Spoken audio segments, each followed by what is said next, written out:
As the host has started broadcasting on YouTube. Got it. Pretty sure this is 173. I think so. Yes. You're 173. I have a got it button, even though I'm the one who started it. Yeah, that's Zoom for you. Mm-hmm. And that's Samsung. Yep. All right. Welcome, folks. We are live on YouTube, and I'm going to go ahead and start the recording process so we can get started. Before I start recording, Debbie, our process is we do introductions, we do kind of a news headline segment, then we do an ad. By the way, I haven't come up with one. Do you guys have something you guys would like to talk about? Let Debbie post her podcast. Yes. Yeah, Debbie, let's do Debbie's podcast. Okay. Yeah. We'll do that for our ad at the middle of the show. And then we do our main topic, which I think you'll enjoy, Debbie. And that's, the differences between mainstream and AT products, like which one should people get and that kind of thing. So I think that's going to be a great topic this time. So let me go ahead and start recording. And I'm sure you got another button. I did not get one this time. So interesting. The host doesn't get it for recording, but they do for streaming for some weird, bizarre reason. It's very interesting. All right, you guys ready? Yeah. Mm-hmm. All right. 3, 2, 1.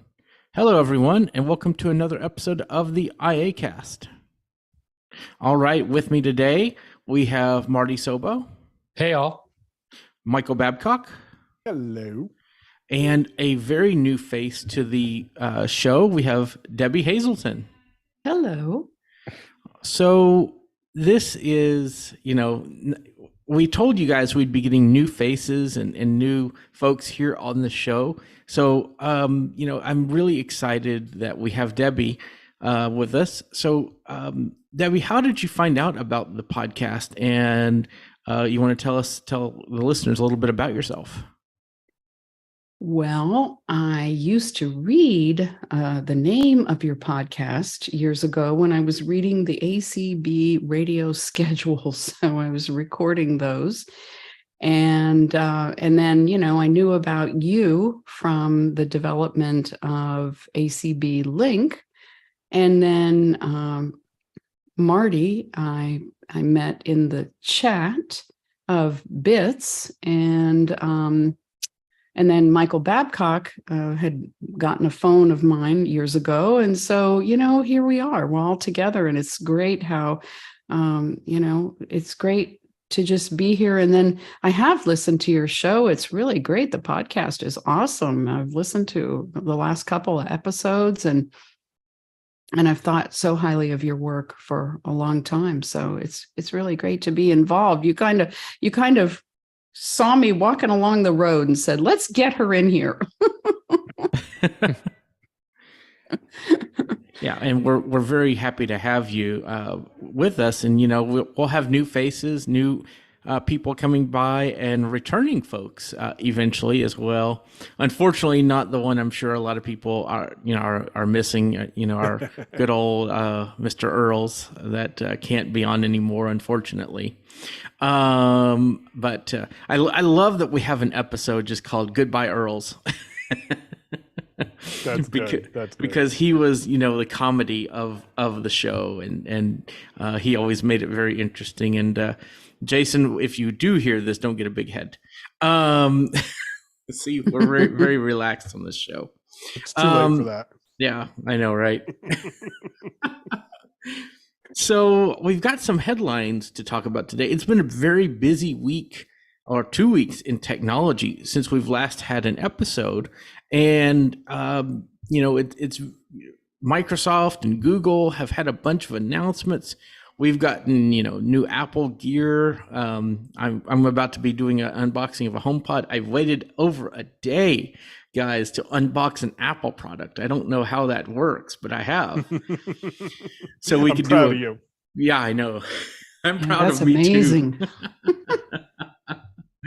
I'm proud of me too. Because that's abnormal for me. And so Microsoft has announced ChatGPT integration into Bing. Would any of you guys like to talk about that and give your thoughts? I think that whole press release, the way it went down on Monday was like, whoa, wait, who's announcing what? And then a couple minutes later, literally not hours, but a couple minutes later, so Google dropped an announcement first talking about their Wednesday, or Google had announced their Wednesday event last week. And then Bing dropped an announcement talking about an event that's happening the next day. And then Google's like, well, we're doing this too. So, just in case, don't forget about us over here. And it just went down pretty quickly. The Bing announcement was a press release only, is my understanding. They didn't do a live event with it, but they're taking the search concept and saying, just ask us questions. We'll provide you answers to the questions. But what I didn't realize that they had done until I was talking about this with Stephen on Double Tap is they are also providing the resources for where the information was obtained. And I think that's huge in this whole generative text arena that we find ourselves in now. Well, definitely. The thing about that is, I believe it was the last episode we were talking about, I brought up how schools and universities were concerned because kids are going on and just getting all this information and pretty much writing all of their papers with it. And the schools were having a hard time trying to combat this.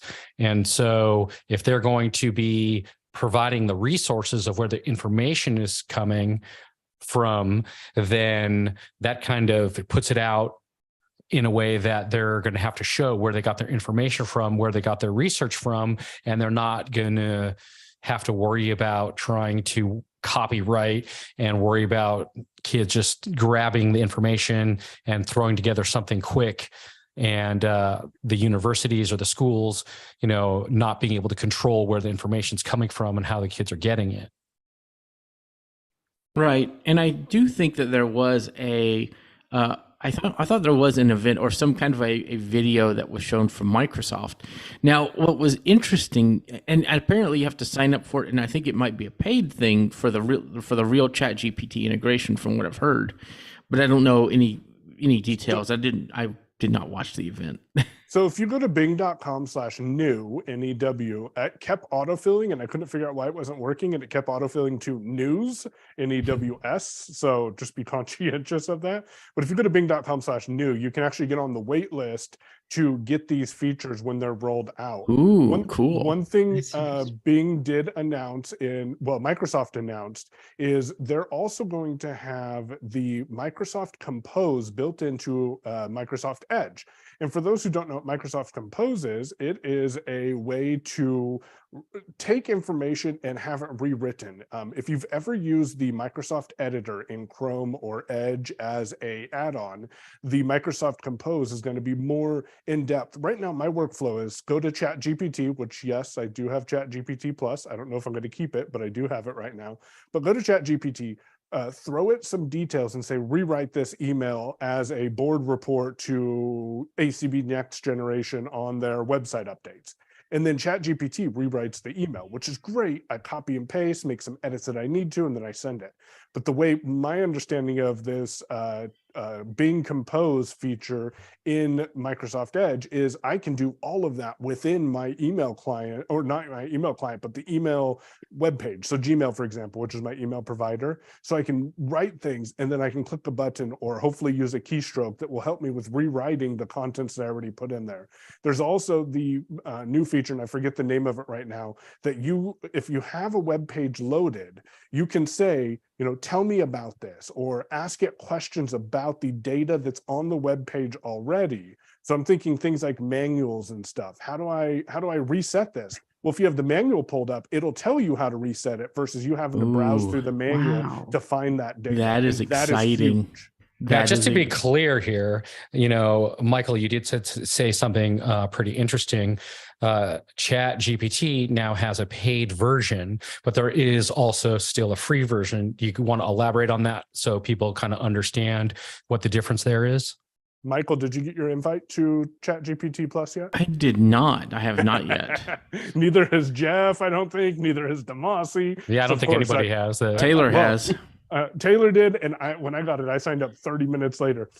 So Bing, ChatGPT does offer a free version of their software.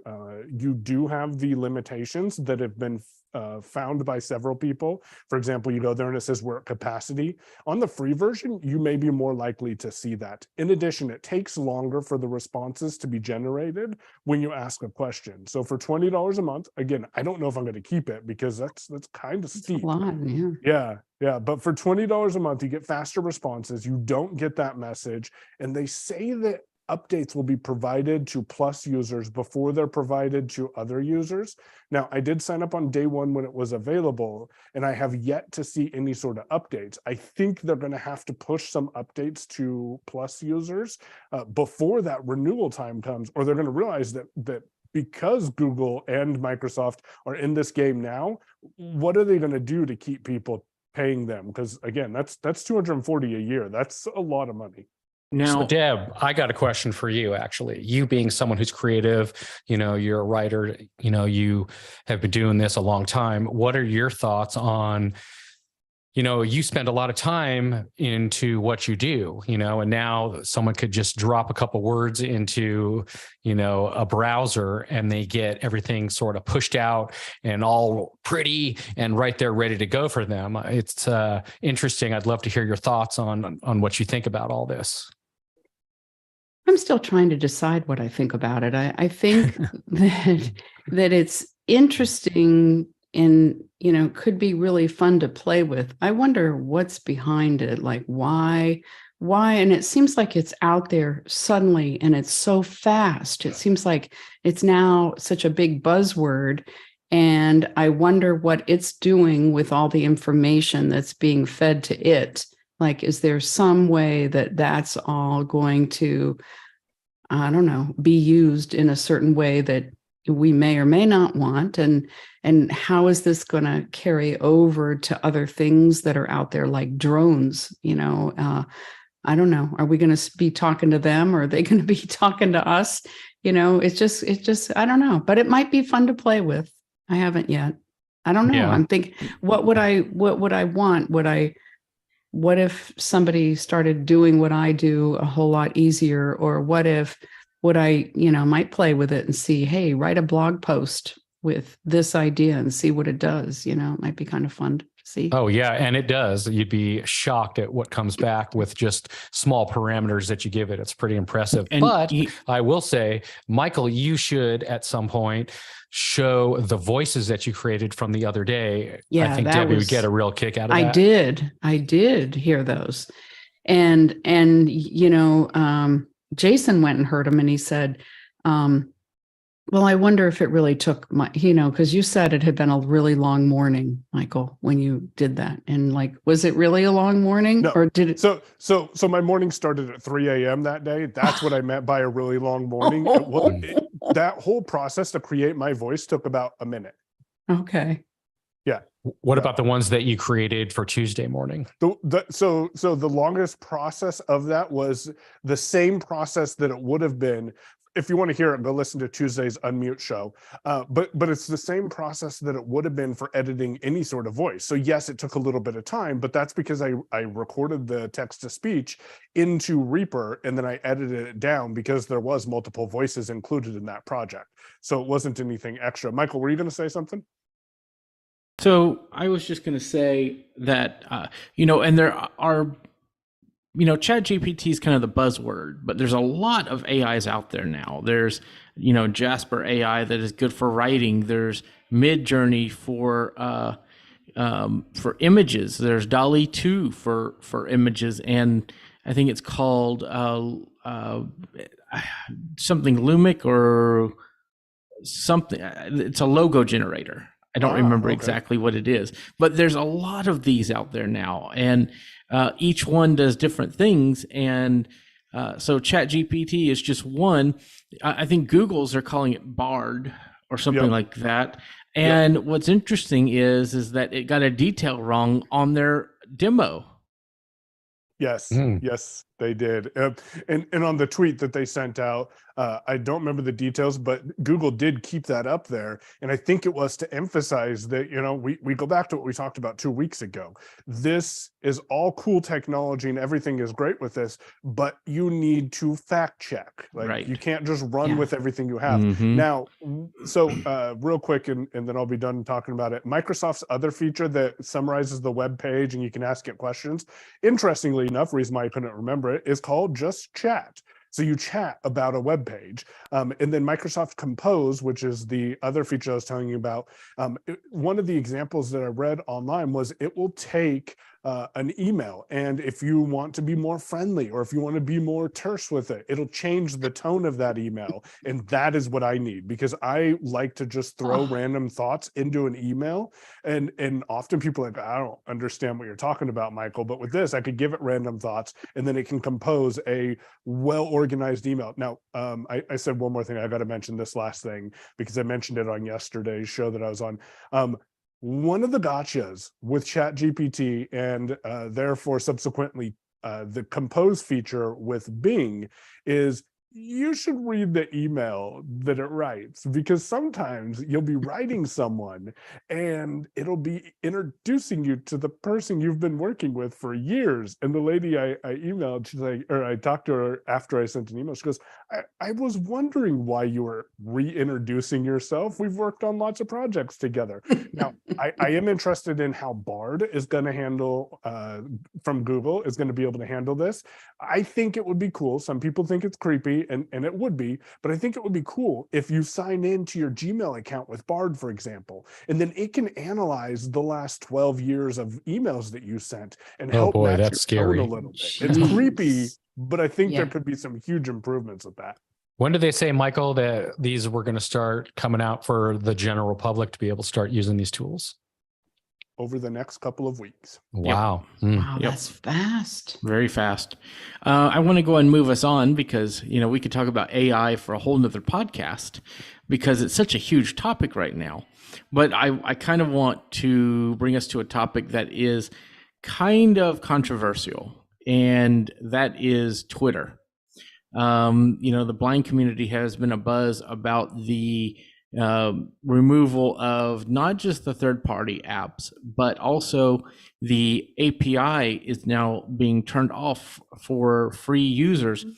And one thing about that a lot of people don't realize is, when you start learning to program, you start learning to code, creating a Twitter client or creating any kind of a Twitter, to get your tweets or to get, to post a tweet, for, just for learning's sake or research, all of that's going away, guys. Science used Twitter for analyzation of social patterns. All of that's going away this week on the 9th, which is, I guess, tomorrow. Isn't it? So, Yep. it's kind of huge. And I don't know that people are really, thinking about that. And it's not just our corner of the world. It's everybody will be affected by this. And so what are y'all's thoughts on this? Does this change your view of Twitter, like what they're doing, or is it okay that we've seen this coming? I think Wow. it's been coming. I mean, I think we know, we've been knowing for a while, and Twitter just hasn't been the same. I don't know, maybe in some years. I was really using it a lot several years ago, but I've been backing away, and it just seems like when I look at what has been my timeline, it's some of the same people, and they're, it's like some of their tweets are the same that they've been years ago. They're not really doing anything new. And so I don't think it's the buzz that it was. But it's going to be interesting to see what happens. And maybe going toward Mastodon is really going to keep the power with the people much more than Twitter has been. Well, in at least the tech community supports a lot of the third-party developers that make all of these apps, and all of the apps that they make have kind of different looks, feels, and different use cases. For example, one company may make an app that specifically works better for people who need accessibility, like maybe voiceover or something like that. And so with them just killing all of the ability for third-party developers to be able to make apps, the tech community, at least, is kind of doing a mass exodus from Twitter and going to other places, whether it's their own platform or whether it's Mastodon. Mm-hmm. A lot of these third-party developers are pivoting, sunsetting all of their Twitter apps and going directly to Mastodon, and they're all trying to get their Mastodon apps out. And the same companies are sort of doing a similar thing, one that may be better for accessibility, one that may be better for something else, but they're all sort of making that pivot to Mastodon. So it's going to be interesting to see how Mastodon is going to start kind of coming up pretty quick, at least in the tech community. I don't know about the masses, but I kind of like it so far because it's pretty clean, and you kind of see the ground level of it still. It hasn't exploded into the absolute huge masses where it's totally out of control. So far I'm liking it. And there's some pretty cool apps out there to be had so far that are just getting better and better by the day. So we'll see what happens there. I'm a big fan of the app Ivory, and in fact, they just got an update. And the cool thing is they actually did say accessibility improvements. I was very surprised. That's good. Because as Tweetbot, they didn't really focus much on that. I know, I'm really excited about that. I think that's going to be huge for, the accessibility community. I love the fact that when developers are creating their apps, that they're thinking about accessibility features, voiceover, and whatever else, people may need. I think that's great. And it's a good thing. And I wish all the developers would do that, actually. Mm-hmm. So with that, do you think that we will see more people go to Mastodon, people stay at Twitter? I did see, and I don't know what the number is, but I did see that Twitter posted that they've upped the word count for Twitter Blue. So I don't know the amount that they've increased it to, but I just saw it was a tweet the other day.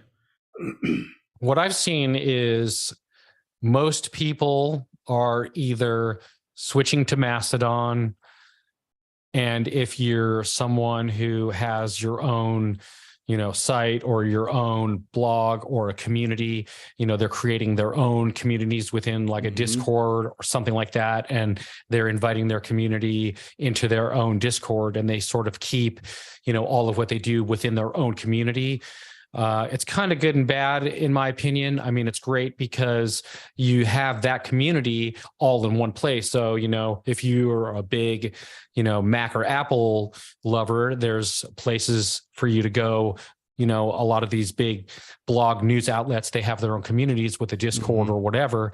The only problem with that, though, is now you got to keep track of all of these different communities and getting into them and switching around. It's not kind of one place that you get all the information. So right. I would say that's the only downfall, is that, oh, wait, which one am I logging into? And what's my username and password for this one? And I just think that can get a little, it can get a little kind of what's the word I'm looking for? A pain in the butt, I guess, if you're logging in and out of something all the time.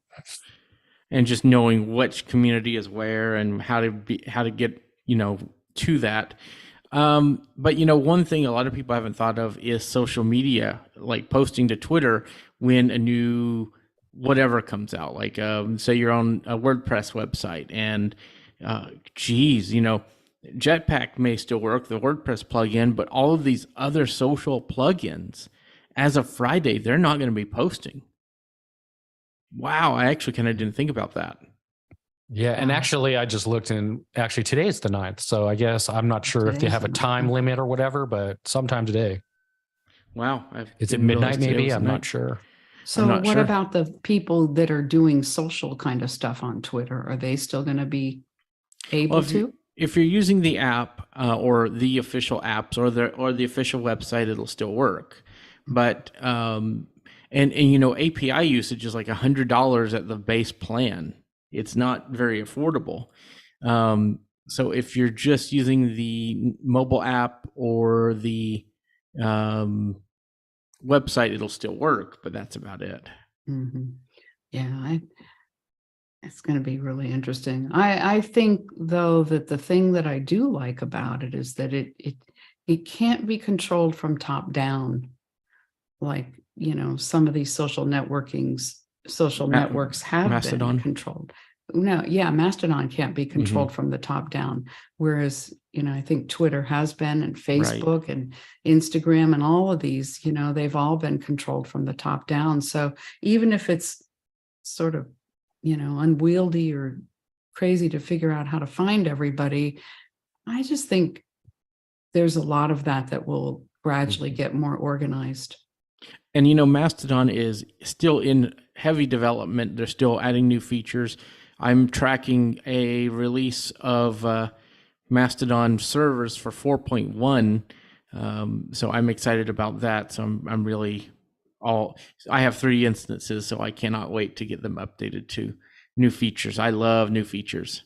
So here's a question, Michael D. So the one thing about Mastodon that's different from kind of any other social media platform is that you have your own instance or your own server, but they read across to other places. So I guess my question to you is, if you wanted to, could you have your own instance or server and cut yourself off from the rest of the world and just have people only on your own server? Oh, sure.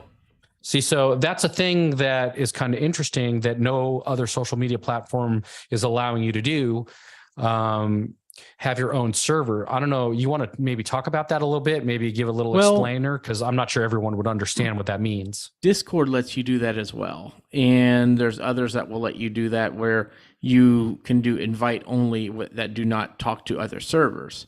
So Mastodon, basically you can set the rules for people joining. So it could be invite only, or different things to join a server. Or it could be just you. Like I have techopolis.online. I let people join it, but if I wanted to just say, well, this is my home and nobody else's, y'all are gone, I could do that, right? I could say, all of you guys are being removed and this is just my mountain. But of course, you're the king of the hill. Right. I could do that, but it just depends on the instance. Right. Yeah, definitely. That's definitely an interesting feature about Mastodon. I think, you get that kind of control. You can be out there with the masses, but at the same time, you can have as much control of your instance or your server as you want and make it really, private to your own group, that way. So that's kind of a cool thing about it. Right. Okay, let's go ahead and move on so we can get to our main topic. But before we do that, we wanted to talk about something very special.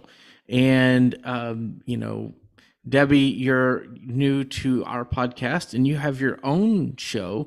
So why don't you tell everybody listening about that and how they can get to hear your show and all the good details? Well, thank you. Thank you so much. So I started podcasting back in 2005 and every now and then have taken breaks from it, but I started a new feed sometime, I think it was last year. It's called This Time Around. And if you put my name, Debbie Hazelton, into a podcatcher, it will come up. Or if you, it's this-time-around, if you want how it's written.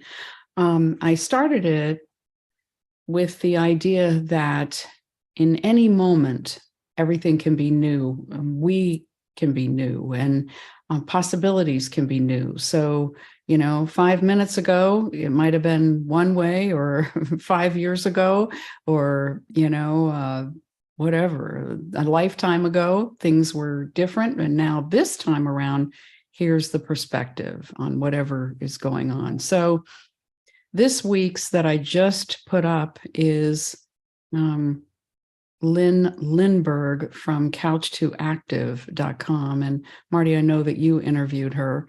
Lynn. I did, yeah. Yeah. Mhm. Last And week. I don't know, did they hear about it here? No, don't know that's where an unrelated project. Okay.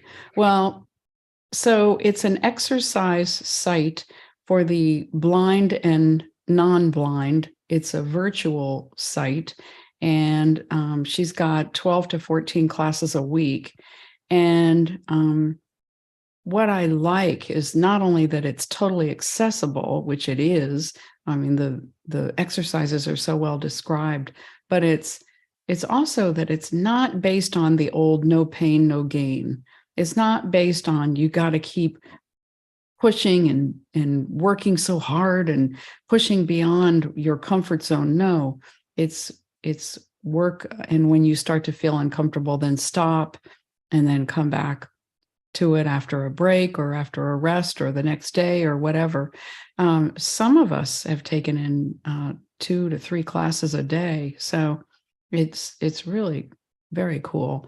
And then last week I had my good friend Dr. Marilyn Volker, who's a sexologist, on, and that was on the accessibility of touch. And so this one followed in as much as to say, our bodies are our own and we have a right to take care of them, and that we have a right to enjoy them and appreciate them and have the kind of touch that we want. So lots of other personal growth and spiritual and relationships and things like that kind of topics, and lots of other interviews coming up. So thank you so much for the opportunity to mention it. Any questions? Nope, not for No? me. Okay. Thank you. You're very welcome. I really suggest everybody that listens to our show go check out Debbie's. It's fantastic. One of the things that, and Michael and Marty, you guys got to keep me on this, but I want to give you guys an opportunity because, Unmute Presents is part of the IACast network. And so what I want to do is for you guys to have an opportunity to talk about your shows. Like what have you guys been doing since we recorded the last IACast? So what's Unmute been up to? Well, we're still doing our live shows every Tuesday in the ACB community. So those are 1 p.m. Eastern, 10 a.m. Western. And if you want to find out more information about how you can access the ACB community, then you can go to acb.community and all the information will be there on how to get involved and get access to that. And you can find out about how to come to our show, Unmute Presents, as well as many other cool happenings that go on there.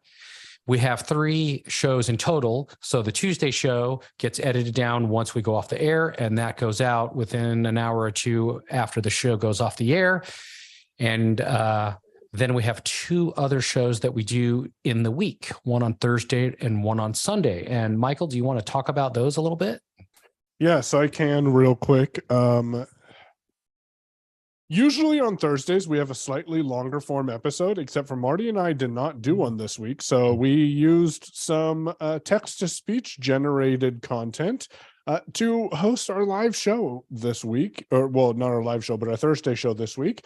And we talked about AI and the advances that AI can make for a blind person's life. Well, let me rephrase that.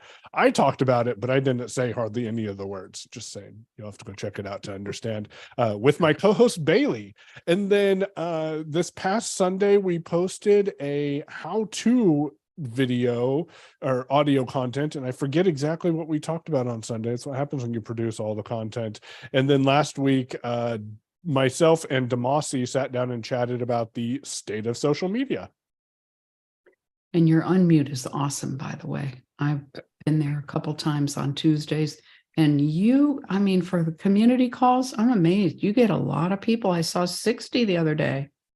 Yeah, we had, I think it was So close to 60. Sometimes we get a little bit over 60 in Zoom, and we hit about 20-ish in Clubhouse. So altogether in that hour, we're hitting close to 80. Plus we stream, through the ACB media channels. So yeah, it's check it out. Bring your tech questions if you have any, and we'll try and get them answered for you. So if you have any questions for us, you can reach us at feedback@unmute.show. Fantastic. So let's go ahead, now that we're just like last time, going into the later part of the hour. Let's talk about our main topic, and that is, we've talked about this on the IACast before, but I think times are starting to change and devices are getting more plentiful. So, and that's the conversation of mainstream technology like the iPhone, iPad, Mac, and Windows computers compared to assistive technology. And the reason what gave me this idea was, it's been 10 years, but we now have a new Victor Reader Stream. We now have the blind shell.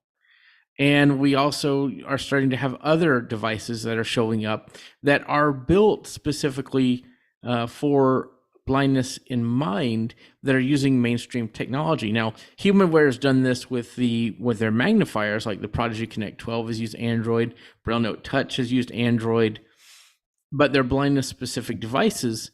Whereas, the iPhone and things like that are accessible, but they're not specific to blindness. So I think it's worth talking about, like, should people start looking at, hey, I could get one of these devices and be better off than an iPhone or an Android phone, or would I be better off still having the Android phone or the iPhone? I think it's a good discussion because times are changing, and we have companies that are building these things now for people that are blind or people that have motor skill issues that can't do touch screens.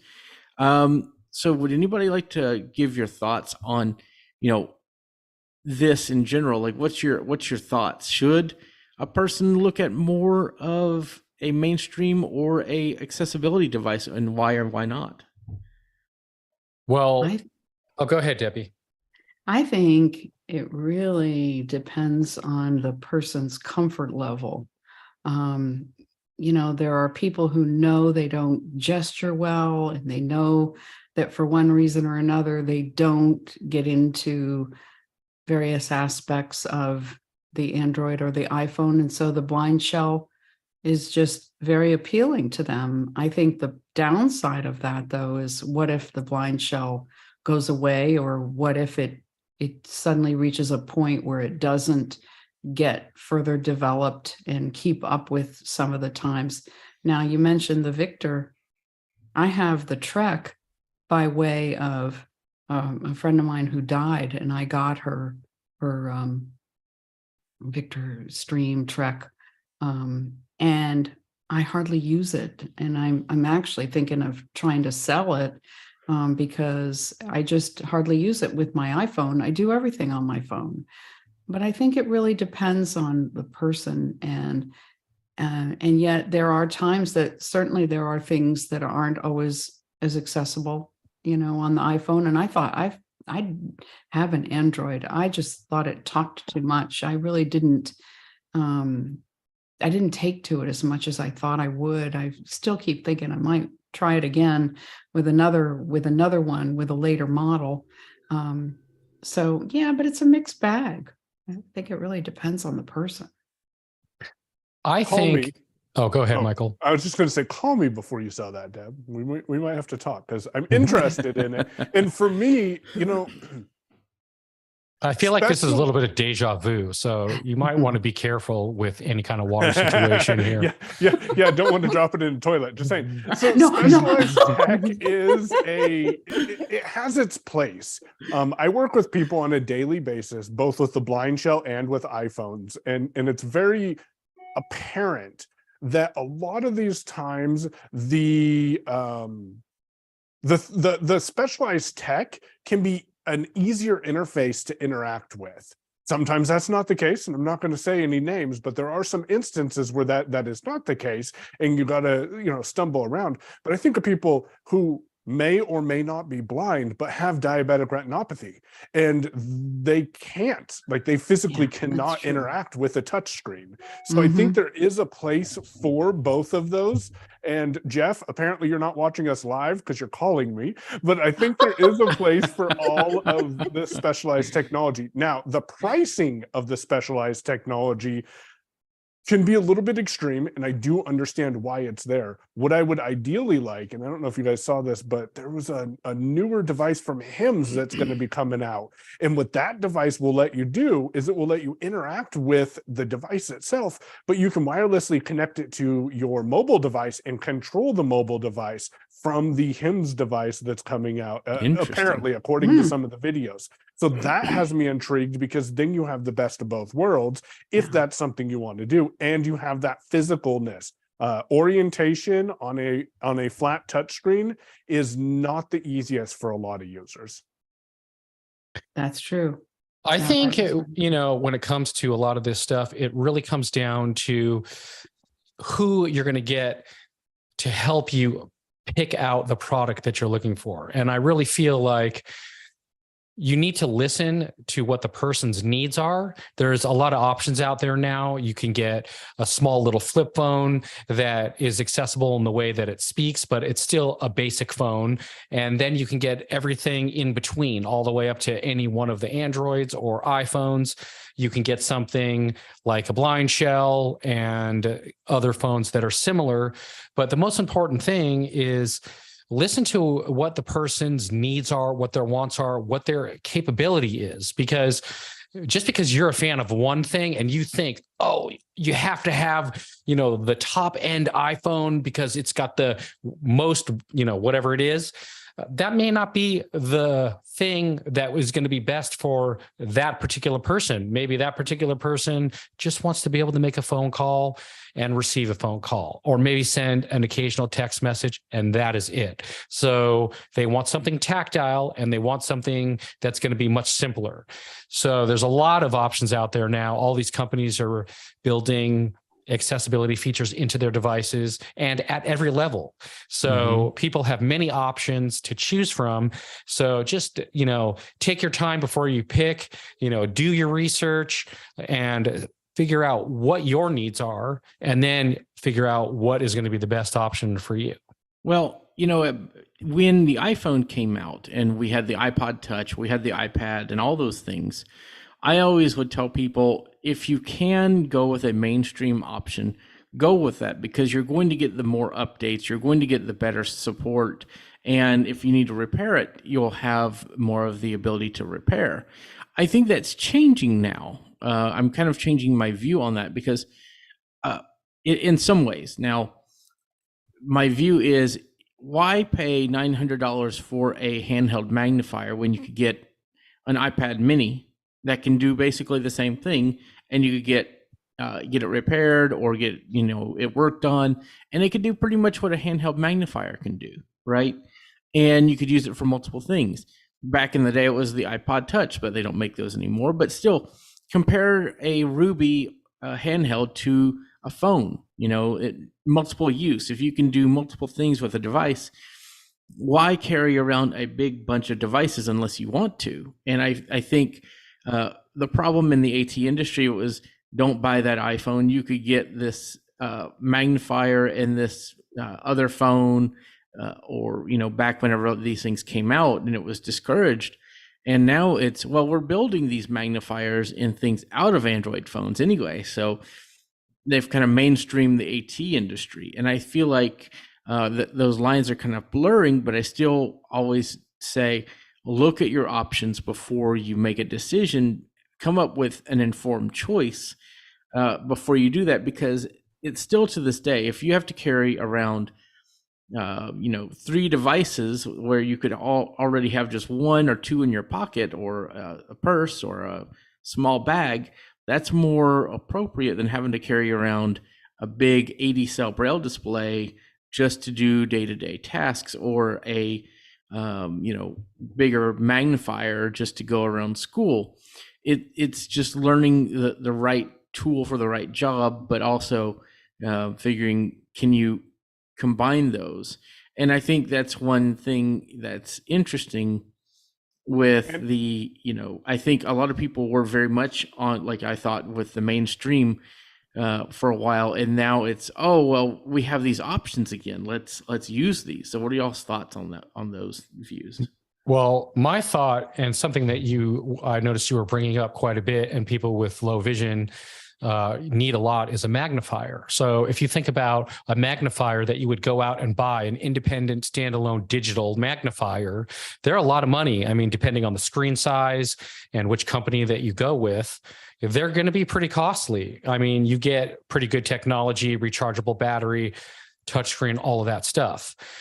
But for example, if you have an iPhone, you're going to have a magnifier on there that is going to do all the same things as a digital magnifier. You open it up and almost the screen and all the things you can do are almost identical to any one of the modern digital magnifiers. And if there's an update and they want to add new features to it, they just push the updates to the device and boom, you have all of the updated features. And if you had a standalone magnifier, you wouldn't get that. They'd say, hey, we got a new magnifier out. Come buy this one. It does this and this now. It's only another $1,000, right? But on your iPhone, they push out an update and you have all of those features and you didn't really have to do anything. So, I mean, that's a pretty cool feature. And you still get all of the other things that an iPhone would do outside of just the magnifier. However, there is some specialized places for specialized tech. If I'm trying to go through my vending facility and I just want to magnify the expiration dates on the items for, when does this candy bar expire and stuff like that, and I need to get those details, and Debbie keeps calling me because she knows that I want to buy her Trek, then I'm going to get interrupted with those notifications. So put it into the perspective. I see where the places are. Bard was recently added to the Blind Shell Classic too. And, that's a great thing. It's one of the higher asked app for apps. And then even someone who asked us for Bard, and I remember she specifically said, I really can't wait until Bard gets on the phone. She called me about a day or two later and said, I'm never going to use Bard on my Blind Shell. And I said, why? And she said, because it's going to kill my battery. So when I need the valve to actually use my phone, I'm not going to be able to because it's using all of my battery. So I'm going to keep using my Victor for Bard. So it really comes down to use case scenarios. I think That's really interesting. That, ahead, years ago when I was first getting into the tech scene, it was in the mid 80s, and I wanted everything. I think probably even into the early 2000s, whatever I heard about, I wanted it. Another toy, another gadget, I wanted it. Now, I think that myself, and I think a lot of people are becoming much more maybe discriminating and saying, I don't know if I need that or that. I don't know if I want this or that. But then at some point, there's sort of a, I can use my phone for this one thing, but I really do want that magnifying glass, or I really do want that extra, that iPad, or somebody the other night in Bits said, I have an iPhone, but I wanted the Blind Shell to do this other thing. And so he went and ordered that. And he's a pretty good tech user, but he wanted that so, I mean, I guess it depends on what it is, but I think that people are getting, in a way, I think people are getting smarter, maybe a little more sophisticated and looking at things more carefully, because golly, we've spent so much on equipment over the years. And I mean, I certainly I still do. Yeah. And so, I like using my iPhone for everything. And at the same time, there are times where I'm thinking, I'm using my phone for this. Now, what if I want to do this other thing? So, it just depends on how many computers do I want to have, or how many phones do I want to have, how many other, kinds of devices. And I think it comes down to particular uses of them. Right. And the ability. Right. Well, I think that this is a discussion we're going to need to come back to, several times this year, because I think we're going to see new devices. We're going to see new discussion, ways to look at this. So this will be an ongoing topic, I think, and rightfully so. Wouldn't you guys think? Yeah, definitely. I think it'll be a never-ending topic. It's technology comes out so fast, between hardware and software, it's changing daily, really, Right, especially these days. So, man, I need to figure this out myself. So, with all of that being said, it's time for our time to wrap up. Oh, you know what, Debbie, we didn't tell you. This is right spur of the moment. So we'll give you some time to Well, no, she listens. Oh. Right. You do listen to the podcast. So this tells you, this will be kind of your quiz to see how well you listen. Uh-oh. But to start us off, Michael, what is your pick for this episode, and where can people find you online? My pick for this episode is a tool I picked up apparently 6 months ago yesterday, and I didn't realize it, but they reached out to me to ask, hey, how is your experience with it? And that is the Vocaster. I had to move my recording setup to be able to be a little bit more flexible. And this Vocaster is a very little device. It has two knobs on it, one for the gain for my microphone and one for my headphones. And then there's three buttons. My favorite button is the leftmost button, which is auto gain. You press it and you talk for about 10 seconds. And then your microphone, no matter where your recording environment, is set up for however would sound best. To the right of that is a button in the middle that is the EQ function. I punch that and it turns on some EQ for my voice to make me sound a little bit more manly than what I am. To the right of that is the mute button, and that mutes your microphone. And then there's the 1/4-inch headphone monitoring jack in the front right of it, and then an XLR port in the back left of the device. And then two more things that I'll mention is there is a left and right balanced audio, 1/4-inch jacks in the back that you can use. And there's an auxiliary jack right above that with phantom power access too. So I can bring in my phone into the mix if I want to. And there's been some great content posted at payown.live, PAYOWN.live, with Damasi, who went through and showed people how to set up the Vocaster for use on the Mac. And that's how you can find me, is by finding Payown, PAYOWN, on your favorite platform and listening to Unmute Presents on, and I have to push it. Sorry, Michael, but I had to get one more show in there. Go look for Technically Working on your favorite podcast platform. We have something coming out next week. So I'll just hint at that and say it's been fun. I'm really excited about that, actually. So, all right, Marty, what is your pick for this episode, and where can people find you online?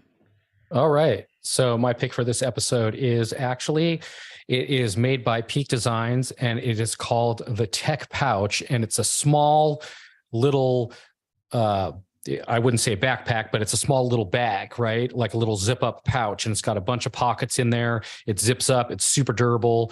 And it's for all of your little tech things, your backup battery, your cables, your anything you need on the go. You could put everything in there. It's got plenty of room. It's super awesome. And the thing I like about it is I put all the things that I would need on the go in this little pouch. And then if I'm ever switching around backpacks, say like I'm going to be gone for the weekend and I need to take a bigger backpack, I can grab my tech pouch with all my stuff in it and just toss it in that bag. If I'm just going out for the day, I can grab a smaller backpack, take my tech pouch and just throw it in the smaller bag. So I grab that and everything I need is always in it. I don't have to worry about it. All the stuff that is in my little Go pouch is always ready to go. And it was made by Peak Designs. It's super awesome. I love it. So you can reach me at feedback@unmute.show. You can email there if you want to get a hold of me. And yeah. Wow. See, my issue is my whole backpack is a tech pouch. That was my problem, but I kept leaving everything everywhere. And then I'm like, wait, which backpack did I put that in? I have this huge, and I think this was one of my picks or Taylor's picks a long time ago, the Swiss Gear IBEX backpack. And it's huge, and I've put a bowling ball in there, guys. Wow. And bowling shoes. I'm not really sure why you'd want to run around with a bowling ball in your Because backpack, but I go bowling, and sometimes it's just easier to carry a backpack than a bowling bag. So it was just very convenient. It's like, oh, can I do this? Oh, wow, yeah, I can. So, that's all awesome. all right, Debbie. So, Do you have a pick, and where can people I didn't do my homework before this, but I'm thinking of a short list. The first thing that came to my mind is my mantis. I love my mantis, and that's not a little pick, but that's a 40 cell display with a QWERTY keyboard. And boy, do I love that thing. And that's through APH or Humanware. Mhm. I love my Zoom Pod P4. I just used it the other day, and it's really slick. That's a fun way to podcast.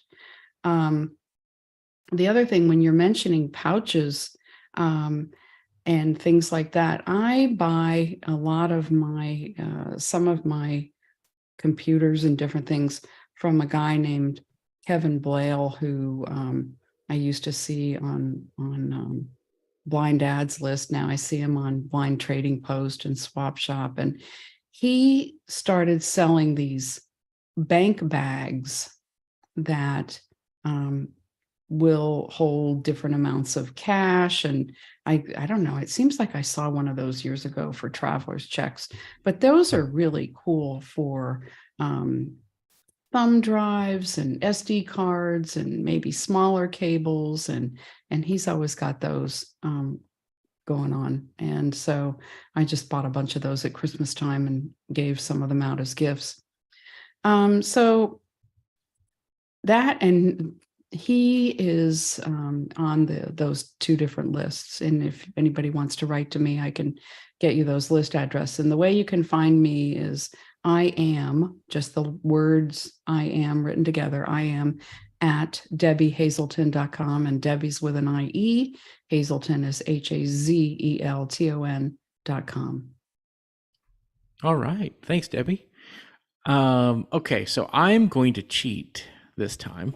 Mhm. And I'm going to pick something that is sitting, I can't reach it, but it's sitting a few feet away from me. It's probably good because I want to unbox it. And that is the new HomePod. I've gotten to hear a bunch of videos. It sounds, to me, it sounds more high, like the highs in it are heavier than the bass compared to the old one. I kind of like that a little more. So I'm really excited. In a few minutes, probably we're going to record that in about 15 to 30 minutes to just, on Team Talk, because we're going to use the binaural headphones. And we're going to record that. And I have to get Audio Hijack set up to do that, but it's going to be neat recording an unboxing of this headset, of this HomePod. And it'll be pretty exciting to hear how much is different and how much the designs change. So I'm really excited about that. So that is cool. Yeah. Yep. So where people can find me, I'm Mike Doise on Twitter, MikeDoise. I'm on Mastodon, Mike Doise at techopolis.social. I'm all over the place. You can email me at mikedoise at iCloud.com, and I'm all over the place online. Just search for Mike Doise. I'm can be found there. If I have a username that's not Mike Doise, it's because I set something up wrong. But that's where you could find me online. All right, that's going to do it for another episode of the IACast. We'll be back within 2 weeks with another episode. And I want to thank everybody for being here. Michael Babcock, Debbie Hazelton, Marty Sobo. Thank you guys. Y'all have been great as our panel this time. And I want to thank everybody that's listened through the podcast and through YouTube. And I hope you keep coming back for more of these. And it's so good to be back. I enjoy doing these episodes. So we'll keep on a schedule for the year, and we'll continue to bring you more content and new faces and returning faces and all those things. So thank you again, everybody, and we'll see you next time.